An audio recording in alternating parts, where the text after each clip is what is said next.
ঝোপঝাড়ি ঢেকে আছে কবরস্থান, পাশের জলাশয় থাকায় দেবে গেছে অনেক কবর। ১৯৭৫ সালে ঝালকাঠির শহরের সরকারি কলেজ সড়কে নির্মাণ করা হয় পৌর কবরস্থান। স্থান সংকুলান না হওয়ায় ২০২০ সালে তার পাশেই আরও দুটি কবরস্থান নির্মাণ করে পৌর কর্তৃপক্ষ। তবে রক্ষণাবেক্ষণ না করায় বেহাল দশা, মাটি দেবে যাচ্ছে কবরগুলোর। বেশিরভাগ জায়গা জঙ্গলে পরিণত হয়েছে, পুকুরের পাশের বেশিরভাগ কবর ধসে গেছে। এতে ক্ষুব্ধ এলাকাবাসী।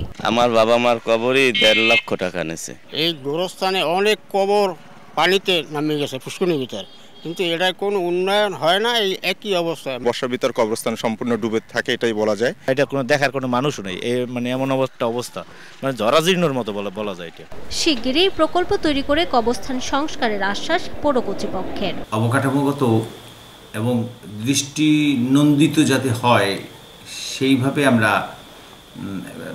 স্কিম নেব। ঝালকাঠি পৌরসভার তথ্য মতে প্রথম কবরস্থানে অন্তত ৮০,০০০ ও পরের দুটি কবরস্থানে অন্তত ৩,০০০ মানুষের দাফন করা হয়েছে। সময় সংবাদ, ঝালকাঠি।